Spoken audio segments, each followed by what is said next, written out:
महाराष्ट्र में सरकार गठन को लेकर बड़ी खबर है। 5 दिसंबर को मुख्यमंत्री सहित 2 उप मुख्यमंत्री शपथ लेंगे। इस बीच सूत्रों के हवाले से कहा जा रहा है कि महाराष्ट्र सरकार में बीजेपी के पास 21 से 22 मंत्रालय होंगे। महाराष्ट्र में विधानसभा चुनाव के नतीजे आए लगभग 1.5 हफ्ता हो गया है, लेकिन सीएम पद पर सस्पेंस अभी भी बरकरार है। महाराष्ट्र का अगला सीएम कौन होगा?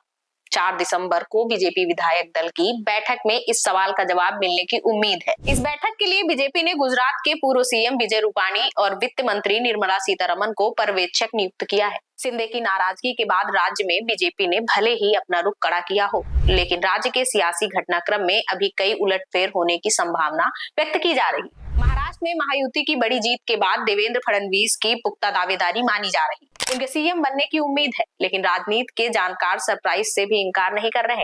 ऐसे में बीजेपी विधायक दल की बैठक को बेहद अहम माना जा रहा है। महाराष्ट्र को क्या देंगे? अभी हमारी जिम्मेदारी बढ़ गई है, क्योंकि महाराष्ट्र की जनता ने हमें भर भर के दिया है। अभी हमें उनका विकास करना है, ये योजनाएं को आगे बढ़ाना है, इस पे पीछे हम काम करेंगे।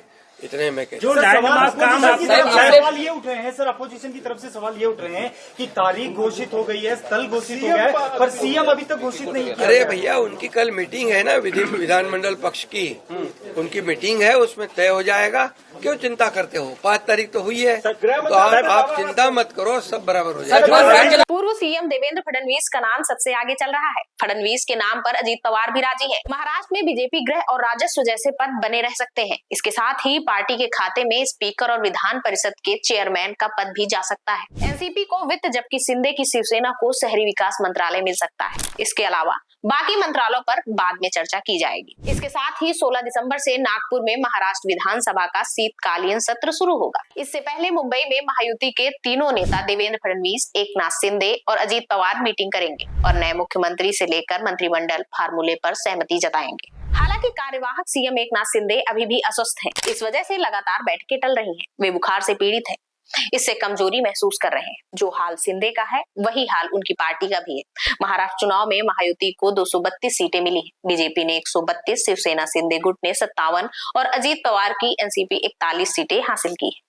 गठबंधन की 2 पार्टियों को 1-1 सीट पर जीत मिली है। दूसरी ओर विपक्षी गठबंधन महाविकास अघाड़ी बुरी तरह पिछड़ गया है। ठाकरे की शिवसेना 20, शरद पवार की एनसीपी 10 और कांग्रेस 16 सीट ही जीत पाई।